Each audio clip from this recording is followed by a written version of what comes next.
أهلا وسهلا بكم في القسم الأخير من حكاية جين المنيوع الأقوى. فلو أنتم يا حبايبي ما شفتوش الأقسام اللي فاتت هتلاقوها في القناة أو من قائمة التشغيل اللي هتظهر دلوقتي حالا ليكم، ودول هم اللي أجابوا الإجابة الصح على سؤال الفيديو اللي فات. وما تخافوش، حكاية جين هتستمر بس لما تنزل لها حلقات جديدة عشان ننزلها ليكم إن شاء الله. وقبل ما نبدأ ما تنسوش تصلوا على النبي الكريم وتذكروا الله يا شباب، ونوصل الفيديو ده إن شاء الله لل7000 لايك. ويلا بينا نكمل حكايتنا. بنفتكر شوية من أحداث القسم اللي فات لما اجتمعوا أقوى محاربين المنطقة المركزية في الطائفة عشان يتعاملوا مع غزو إمبراطورية جين وتوحيده لدول القارة تحت راية واحدة. وبسبب اجتماعهم أطلقوا طاقة كبيرة جدا صاحت قديسة البحيرة المحرمة اللي بالصدفة طلعت النظام اللي كان بعشان في أول قسم. فقابلت القديسة سون ويون اللي كانوا عاوزين ياخدوا شجرة الخوخ اللي موجودة في البحيرة، ولكن تم إمساكهم من قبل سيدة عشيرة البحيرة المحرمة، وتم الحكم عليهم بالاشغال الشاقه. فلما بتعرف القديسه منيون انه سيده من الارض العظيمه بتطلب منه يوديها عشان تشوف سيده، ولما بتوصل عند تشين بيغمى عليها بعد ما بيرمي كره السله عليها بالغلط. فبينبسط تشين انه عرف يوصل لمكان النظام عشان يربيها على اللي عملته فيه من 10 سنين. لكن المفاجاه انها ما كانتش فاكره اي حاجه رغم امتلاكها لكل المعلومات الخاصه بالنظام. فبيفهم تشين انه النظام فاقد الذاكره ومش فاكره حاجه ابدا، وبيقرر انه يساعدها لحد ما تستعيد ذاكرتها عشان تعلموا الصقل اخيرا. وبنكمل بقيه الاحداث وبنشوف تشين بيكلم القديسه وبيقول بما انك مش فاكره الماضي بتاعك فاحرص اني اخلي مستقبل افضل ليكي، بدل ما كنتي مجرد طفله كسوله مش بتعمل حاجه غير الاكل والنوم. هستخدم المعلومات اللي في دماغك عشان نشعل ثوره الصناعه والتكنولوجيا في العالم السحري ده. فبيسمعوا اللي موجودين اللي بيحصل من خارج البيت وبيكونوا مستغربين الكلام اللي تشين عمال يقوله، فهم مش عارفين ايه التكنولوجيا اللي بيتكلم عنها دي. لكن جاي هوان بيهبد عليهم هبدة الإبل وبيقول إنه ده طريق جديد من القوة أقوى بكتير من طريق الصقل والفنون القتالية. وفي اليوم اللي بعديه بتروح هواني على مركز الخياطة، فبتلاقي إنه تشين قاعد هناك. فبتسأله هواني سيد تشين إيه اللي جابك هنا؟ هل أنت عاوز حاجة من غرفة الخياطة؟ فبيقول لها تشين الأخت هواني كويس إني لقيتك، تعالي أنا عاوزك تجربي الحاجة اللي صنعتها امبارح، فأنا مش بفهم أوي في الخياطة فهيكون من الأفضل إني أحصل على نصايح من خبيرة في الخياطة زيك. فبتقول له هواني باين إنك تعبت جدا عشان تصنع الجهاز ده، ممكن تقول لي هو بيعمل ايه؟ فبيقول لها تشين الجهاز ده بيساعد على الخياطه، فهو بيقوم بنفس العمل ونفس الجوده بشكل اسرع وبدقه اكبر وبدون اي خبره تقريبا، فهيساعدنا في مضاعفه الانتاج بشكل كبير قوي. فبتترعب هواني من الجهاز ده، فلو البتاع ده اشتغل فهيتم استبدال كل حرفيات الخياطه والنسيج بالاله دي، وساعتها كل تعاليمهم اللي فضلوا يتعلموها ل1000 سنه هتترمي في الزباله. واول ما بتمسك هواني الاله بتحس بهاله عظيمه جدا، ولما بتشوف مصدر الهاله بتلاقي روح سيده النسيج الأسطورية بتضخ قوتها في الآلة الخاصة بتشين. فبتتفاجأ هواني وبتقول في نفسها مستحيل، روح سيدة النسيج هي روح عظيمة جدا، وحرفيا ظهورها بيكون بعد حصول العالم على ثورة في عالم النسيج. فحتى السيدة ماي أفضل صانعة نسيج في عصرها ما شافتش سيدة النسيج رغم إنجازاتها الأسطورية. فكون إنه سيدة النسيج نفسها ضخت قوتها في الآلة دي فده معناه إنه عالم النسيج هيحصل على طفرة كبيرة جدا، والآلة دي هي اللي هتحقق الموضوع ده. فبيسألها تشين ايه رايك يا انسه هواني، هل الآلة عجبتك؟ فبتقول له هواني المكنة دي عظيمة جدا، ده افضل شيء شفته في حياتي، الآلة دي هتكون قادرة على تغيير العالم. فبيقول تشين بنفسه على الرغم انها ما شغلتش الآلة اصلا لكنها فهمت مدى اهميتها، باين انه خبراء النسيج عندهم القدرة على فهم قيمة الادوات اللي بتخص مجالهم. على العموم ده مؤشر كويس، فكده انا ماشي في الطريق الصحيح لتحقيق الثورة الصناعية. فبيقول تشين انا شاكر جدا ليكي انك قلت لي يا رايك، تقدري تكملي الحاجة اللي كنت بتعمليها، وانا هرجع احط شوية تعديلات على الآلة عشان نعرف نبدأ في استخدامها في القريب العاجل. فبتروح هواني تمسح وش تشين لانه بيكون في حاجة على وشه، ومن بين كل الاوقات اللي في العالم بتدخل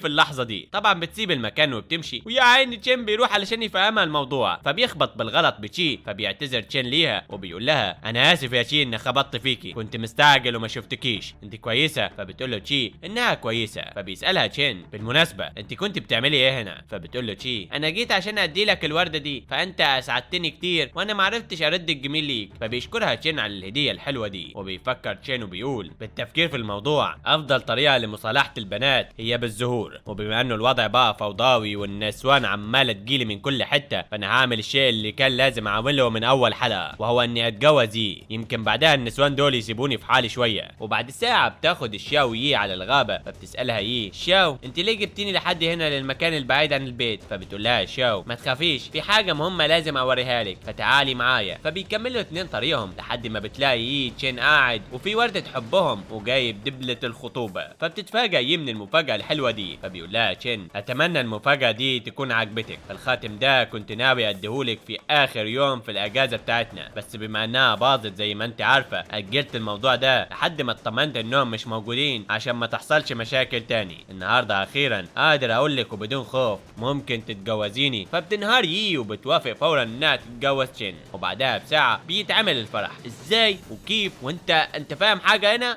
انا ذات نفسي مش فاهم ازاي بعد الساعة مش عارف. والكل بقى بينبسط يا باشا باللي حصل، وبتفتكر القديسة جزء من ذاكرتها وهو انه تشين كان بيعاملها بشكل سيء بس مش فاكرة ليه او ازاي. فبتفتكر انه تشين خدعها وقام بخطفها، فبتستخدم لوح اليشم الازرق اللي معاها عشان تطلب المساعدة من زعيمة البحيرة المحرمة. وبعد ما بتخلص ارسال الرسالة بيجي عندها تشين وبيقول يا ولي انت بتعملي ايه؟ فبتقول له ياو لا مفيش، انا كنت بجرب الجهاز ده. فبيسألها تشين والجهاز ده بيعمل ايه؟ فبتقول له ياو دي هدية خطوبتك، انا كنت بجربها عشان اشوف هي شغالة ولا لا، فالجهاز ده في موطني بيستخدم لارسال الرسائل عن بعد، اتمنى توافق على الهدية دي. فبيقول لها تشين حلو قوي البتاع ده عامل زي التليفون بس ما فيهوش في غير واتس، انا هحاول اني اطوره واخليه يشغل المكالمات الفيديو وبتاع، الموضوع هيكون مسلي اكتر من الكتابة. فبتتضايق ياو وبتقول بنفسها انا هوريك يا حرامي، انتم فاكرين اني هسيبكم بعد ما سرقتوني انا والموبايل بتاعي؟ قريب المنقذين هيوصلوا وهيربوكم كلكم. وبنفس ذات الوقت ده بتكون سيدة البحيرة المحرمة تلقت رسالة الاستغاثة بتاعت ياو، فبتتعصب قوي وبتقول ازاي الجزيرة عديمة الاسم اتجرأت على الخطف ياو؟ هم فاكرين انهم هيقدروا يهربوا من عقابي؟ انتم اللي جنيتم على نفسكم، انا هروح بنفسي عشان انقذها من ايديكم.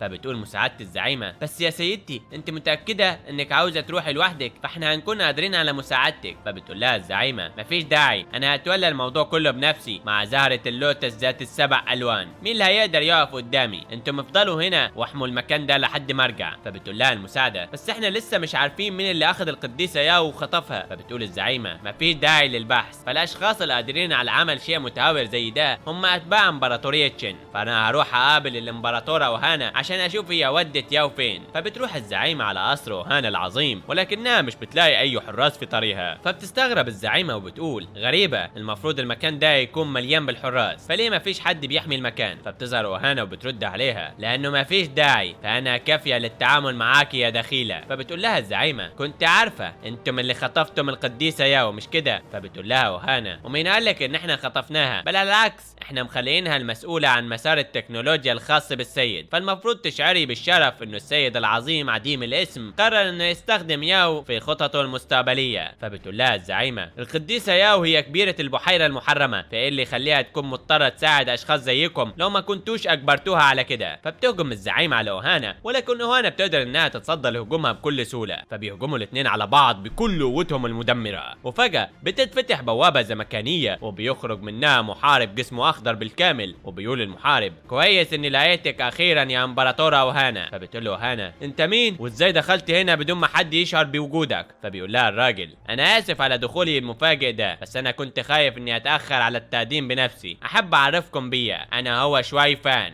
امبراطور السرى، معلش انا تاخرت، فالطريق من هنا للهوية المأجورة كان طويل جدا، وعلى العموم انا جيت عشان اتقدم للعالم مع الامبراطور العظيم تشين. فبتتفاجئ اوهانا وبتقول له استنى انت امبراطور السرى بس ازاي؟ مش المفروض انك مت من 10,000 سنة؟ فبتقول زعيمة البحيرة المحرمة صحيح، فامبراطور السرى الاسطوري كان محارب قادر على تقليد اي مهارة بمجرد النظر ليها، ومات من عصر الاباطرة العظماء، فمستحيل انك تكون الحقيقي. فبيقول لها شوي الموضوع معقد بس انا الامبراطور الحقيقي، فبسبب التغييرات العظيمة اللي حصلت في القارة قدرت احصل على الطاقة الكافية لصنع جسد قادر على حمل قدراتي القديمة، ولما عرفت انه السيد تشين هو السبب في انتشار الطاقة العظيمة دي في القارة قررت ان انا اروح واخدمه بنفسي. فبتقوله هانا مثير للاهتمام، انت فعلا شخصية مميزة وهتكون مفيد في طريق السيد في عالم التكنولوجيا، فبقدراتك على تقليد اي حاجة بتشوفها اكيد هتساعد السيد تشين انه يصنع عدد كبير جدا من الادوات التكنولوجية اللي بيفكر فيها. ولما بتلاقي زعيمة البحيرة المحرمة انه حتى سيد السرى الاسطوري انضم لتشين مش بتفوت الفرصة وبتطلب من اوهانا انه هي تنضم كمان لتشين. فبتقول لها اوهانا انا متفاجئة انك قررتي تنضمي لينا رغم غضبك الشديد، ولكنك مش الشخص اللي بيفوت الفرصة، على العموم السيد بيقبل بالكل طالما انهم هيكونوا مفيدين، خلينا نروح عشان تقابلوه. فبتفتحوا هانا بوابة زمكانية عشان يروحوا للجزيرة عديمة الاسم. وفي نفس ذات الوقت ده بيجرب تشين اليشم الازرق اللي خده من ياو بعد ما عدل عليه، وبيقدر انه يضيف ميزة التواصل بالفيديو والاتصال بيكون كويس قوي. فبتتفاجأ ياو وبتقول ده مستحيل، اليشم الازرق عنصر شديد القوة والختم السحري اللي فيه صعب التعديل عليه، ده مش باين بس عدل عليه، ده ضاف ميزة جديدة فيه في يوم واحد. فبيسألها تشين بقول لك ايه يا ياو، انا عاوز اعمل شبكة محلية في الجزيرة، تقدري تقولي لي قادر اعملها ازاي؟ فبتقول له ياو الطريقة بشكل تلقائي. فبتستغرب ياو ذات نفسها لانها مش عارفة هي بتساعده ليه رغم ان هي بتكرهه جدا. وفجأة بتتفتح بوابة زمكانية وبتخرج منها أوهانا والناس اللي جابتهم معاها، وبتقول له أوهانا انا اسفة على دخولي المفاجئ يا سيدي العظيم تشين، بس انا حبيت اني اقدم لك المحاربين دول، فكل واحد فيهم يعتبر اسطورة في مجاله، وانا متأكدة انهم هيكونوا مفيدين ليك في طريق ثورة التكنولوجيا اللي انت بتحاول تعملها. فبيشكرها تشين وبيقول لها انه هيشوفهم دلوقتي. وفي الوقت ده بيكونوا خبراء المنطقة المركزية تم القبض عليهم قبل ما يعرفوا حتى يوصلوا لحدود الجزيرة عديمة الاسم. فبيتفاجئوا جدا لانهم ما كانوش متخيلين ان امبراطورية تشين تمتلك القوة الساحقة دي. فبتظهر لهم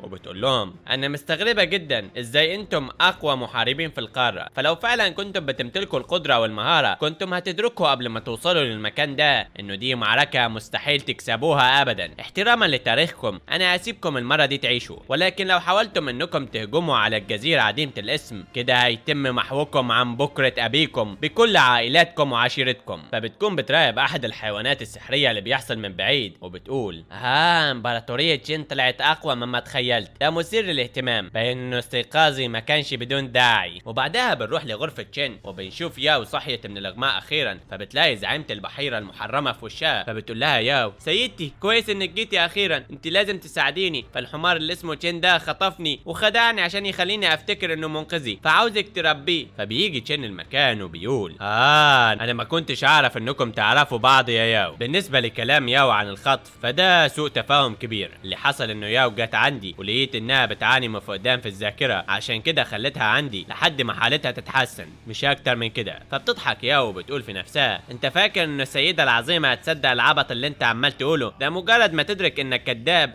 وهنا بتتكلم الزعيمة وبتقول انا مصدقاك يا سيد تشين، شكرا على حفاظك على ياو الفترة دي كلها. فبتتشلي ياو من كلام الزعيمة، فهي ما كانتش متوقعة انها تنخدع من تشين بالسرعة دي. فبتقول الزعيمة انا ما كنتش عاوز اقول الموضوع ده دلوقتي، بس مع الاسف جا الوقت اللي لازم اصارحك فيه بالحقيقة، وانت كمان يا سيد تشين اتمنى تركز في الكلام اللي هقوله لك، فممكن تكون قادر على مساعدتنا في حل المشكلة دي. فبتستغرب ياو وبتقول لها سر؟ قصدك ايه سر يخصني انا؟ فبتقول لها الزعيمة انت يمكن مش مدركة للموضوع عشان مستوى الصقلك ضعيف دلوقتي، ولكن في الاصل انت بتملكي روحين في جسدك، بس لسبب ما في تشوهات كبيرة في الروح التانية المربوطة بيكي، ففي كتير من الاحيان الروح دي بتسيب جسمك وبتخرج منه، عشان كده كنت بتصابي بالاغماء لفترة طويلة بسبب تشوه رابط الروح اللي ما بينك وبين الروح التانية. فبيتفاجأ تشين من الكلام ده وبيقول بنفسه معنى كده انه تخميني كان صحيح، البنت دي فعلا هي النظام اللي كان معايا في البداية، بس لو كلام الزعيمة صحيح فده معناه ان الروح التانية اللي في جسد ياو هي النظام. بس ليه النظام ما كانتش قادرة على الظهور رغم كل قدراتها الكبيرة؟ وليه بعد 6 شهور رجع لجسد ياو من جديد؟ فبيقول تشين في الحالة دي هل تعرفي طريقة عشان تعالجي فيها روح ياو المشوهة؟ فبتقول الزعيمة انا سمعت انه الاشخاص القادرين على علاج الارواح المتضررة هم الجيداي ال9،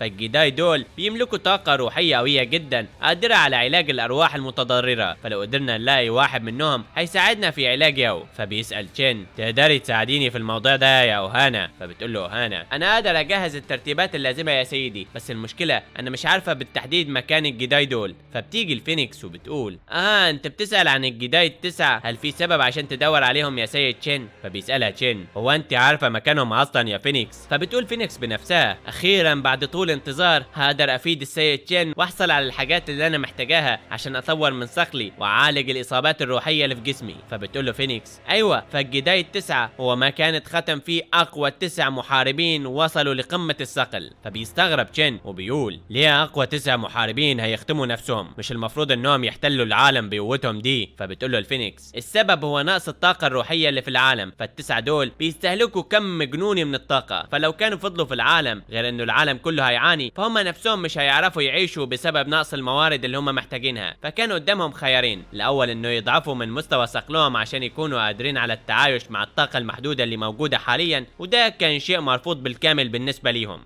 بسبب المجهود الخرافي اللي قاموا بوضعه عشان يوصلوا للمكان اللي هما فيها. اما الخيار التاني يا سيدي هو انهم يقوموا بختم انفسهم عشان ما يستهلكوش طاقة من الاساس ويحافظوا على مستوى صقلهم. فعلى حسب الاسطورة كل 100 سنة بيكون في شخص بيملك قوة عظيمة عشان يفتح عالم الاساطير على مصراعيه ويضخ الطاقة الكاملة اللي فيه للعالم، وده علشان يرجع العالم للوضع الاصلي بتاعه. ولكن وبسبب المنافسة الشديدة ورغبة الكل انهم يحصلوا على الشرف العظيم ده تم استهلاك كمية جنونية من الطاقة الروحية من الارض، وده قلل فرصة ظهور الشخص القادر على فتح البوابة. وفضل الحال ده ل10 قرون متتابعة. عشان كده اغلب الحيوانات الروحية كانت خاملة بسبب قلة الطاقة اللي هم محتاجينها، والموضوع ده انتهى لحد ما خرجت الطاقة العظيمة من الجزيرة عديمة الاسم اللي انت فيها دي يا سيدي، وبدأت الحياة والطاقة الروحية ترجع للارض من تاني. عشان كده اول ما عرفت انه في سيد عظيم في الارض عديمة الاسم جيت علشان اقابلك، لانك ممكن تكون الشخص القادر على فتح البوابة العظيمة لإنقاذ العالم من الكوارث. فبيقول تشين انت فعلا قدمتي مساعدة عظيمة يا فينيكس، انا هكون حريص على مكافاتك على مجهوداتك دي. ايه رايك تكوني المؤرخة الخاصة بينا، فعلى كل حدث تقدري تكتبيه وتسجليه في المكتبة بتاعتنا هنقدم ليك الدعم اللي انت محتاجاه. فبتنبسط فينيكس لانها كده حصلت على اكتر من اللي كانت بتامل انها تحصل عليه. وفي اليوم اللي بعديه بيروح تشين لمدينة جين ومعاه الخروف والكلب بتاعه عشان يجمعوا العناصر اللي هم محتاجينها ويبداوا الثورة التكنولوجية اللي بيفكروا فيها. زاد انه بيدور على علاج الروحي اللي بيحتوي على معلومات النظام اللي هتساعده في الحصول على المعلومات اللي هو محتاجها لبدء الثورة الصناعية. فبيروح تشين على احد المدن المجاورة وهناك بيلاقي الحيوانات والبشر ميتين في شوارع المدينة. فبيتفاجأ تشين من اللي حصل وبيسأل الموجودين عن سبب الخراب اللي حصل في القرية. فبيجروا الناس على تشين علشان يساعدهم. فبيقول كبير القرية السيد تشين كويس انك رجعت، انا سعيد انك جيت عشان تساعد القرية اللي كان في اسوأ اوضاعها بالفترة اللي فاتت. فبعد الزلزال اللي حصل من فترة بدأ لون المية اللي بتيجي من النهر المجاور يكون لونه اخضر، وبسبب العطش اضطروا القرويين انهم يشربوا من المية دي، وبسبب اللي هم عملوه كلهم تعبوا زي ما انت شايف وما بقوش قادرين يتحركوا خالص. بس ده مش اسوأ شيء حصل في الموضوع، الاسوأ انه بدأت تظهر وحوش شيطانية مخيفة جدا في الغابة، فبقينا لا قادرين نزرع الخضار بسبب المية الحمراء الغريبة ولا ان احنا نصطاد بسبب الوحوش الشيطانية المخيفة اللي عمالة تقتل فينا زي الفراخ. فبيتضايق تشين من اللي حصل وبيقول ما تخافش يا رئيس القرية، انا مش هسمح انه كل البؤس ده يستمر في القرية، انا هجيب المساعدة عشان نعالج المشاكل اللي انتوا بتعانوا منها. فبيستخدم تشين اليشم الازرق اللي معاه وبيتصل بالسيد جايهوان والبقية عشان يساعدوه في علاج الاضرار اللي حصلت في الجزيرة، وبيروح على مكان القرية فورا وفي اقل من 5 ساعات بيقدروا انهم يحلوا كل المشاكل الخاصة بالقرية. فبيسأل تشين يي انت عارفة ايه نوع الوحوش الشيطانية اللي هجمت على القرية؟ فبتقول له يي في الحقيقة اللي قدامنا ده مش وحوش وانما هم على وش التحديد كائنات سيطرت عليهم بقية ارواح تائهة. فبيستغرب تشين وبيسأل عن التفاصيل اكتر. فبتقول له فينيكس انا فاكرة اني شفت الحاجات دي من قبل يا سيدي، ففي الحروب والمعارك القوية المحاربين اصحاب الثقل العالي لما بيموتوا اجزاء من روحهم ممكن تفضل في العالم بتاعنا، فالحيوانات دي تعرضت لبعض من الارواح وانتهى بيها الحال بالهجوم على القرويين بالشكل الخطير ده. فبتقول لهم ايه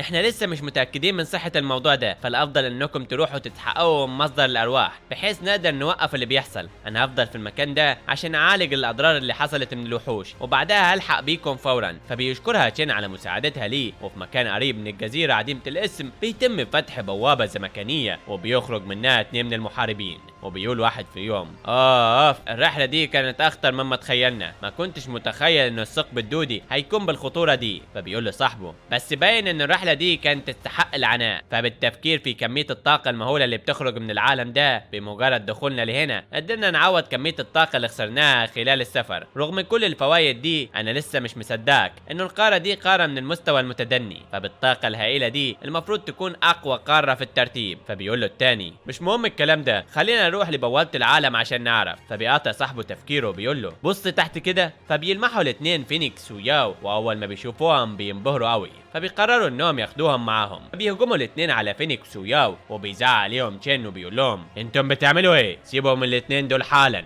فبيقول واحد منهم انت عبيط يالا ولا ايه؟ انت ما تعرفش احنا مين؟ فبيقول له تشين انا مش مهتم انتم مين، بقول لكم سيبوا الاثنين بحالهم. فبيقول له واحد فيهم باين انك جاهل، اظن انه ده طبيعي بالنسبه لشخص ما عندوش اي مستوى ثقل، احنا اصحاب مستوى عالم الاساطير، فلو حاولت انك تعترض طريقنا هنخلص عليك على طول. فبيخاف جين من الوضع وبيقول في الحالة دي من الافضل بدل ما تتنمروا على الناس اللي اقل منكم تسيبوهم في حالهم عشان ما يستاهلوش وقتكم. فبيقول له واحد منهم حلوة منك يا ولد، بس مش هتعرف انك تبعدنا، فخلاص احنا حطينا البنتين دول في دماغنا ومش هنسيبهم خالص. فبيقرر جين انه يستخدم السلاح المخفي اللي معاه، ولما بتيجي اللحظة المناسبة بيضرب عليهم الاسهم وبيبعدهم عن البنتين. فبياخد فينيكس وياو وبيهرب بيهم من المكان. فبيتفاجئوا الاثنين من قوة الاسهم بتاعت جين، فغير انها قدرت تصيبهم باضرار كبيرة رغم الدرع الروحي اللي هم حاطينه في المكان اللي اتصابوا فيه، هم اصلا مش قادرين انهم يستخدموا الطاقة الروحية. فبيعرفوا انه المحاربين في العالم ده اقوياء جدا وممكن يموتوا لو قتلوهم، وبيفتحوا ثقب دودي وبيهربوا من المكان، وبينبسطوا انهم عرفوا يهربوا من العالم المخيف ده. وفجأة بوابة صغيرة بتتفتح وبيهجموا عليهم، وبيطلع انه ياو استخدمت الثقب بتاعهم عشان تضربهم قبل ما يهربوا.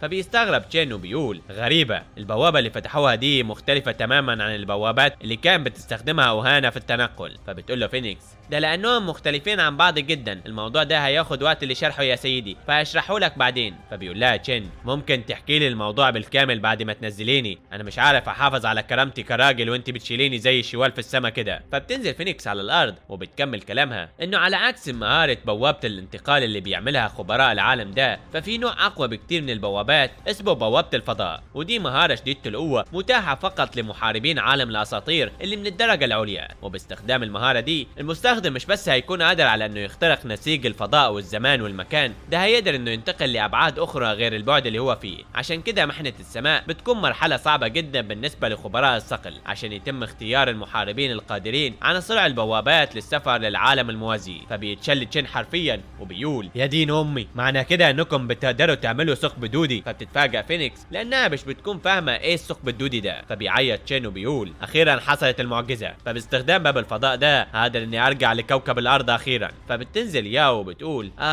الطاقة اللي خرجت من بوابة الفضاء كانت منعشة قوي، ما كنتش اعرف انه الفضاء حلو قوي كده. وفجأة بتظهر رسائل كتيرة جدا شبه الرسائل اللي بتجيله من النظام. فبيتفاجئ تشين قوي وبيقول مستحيل، البطاقات دي كانت معايا لما كانت النظام شغالة، بس هي دلوقتي مش شغالة بشكل كامل. حاليا غرفة الاسلحة بتاعتي اللي ما كنتش بستخدمها هي اللي متاحة، بس لو اللي بيحصل ده حقيقي مش كده النظام رجع. لكن لو كان النظام رجع كانت ياو هتتحول لشكل النظام، بين انها لسه فاقدة الذاكرة. الحالة دي مفيش غير تفسير واحد. فبيقول تشين بقول لك يا ياو، مش الزعيمة قالت انه علشان يتم ارجاع قوتك احنا محتاجين الجداي عشان نعرف نعالج الروح المتضررة بتاعتك، وعشان نعرف نوصل للجداي لازم نوصل لبوابة العالم عشان نفتح عالم الاساطير. مش ده مشابه للي حصل من شوية؟ معنى كده اننا مش محتاجين للجداي، لو رفضوا انهم يساعدونا فكل اللي احنا محتاجينه ان احنا نفتح بوابة الفضاء عشان نعالج روحك، وبنفس الوقت قادر انا ارجع لعالمي.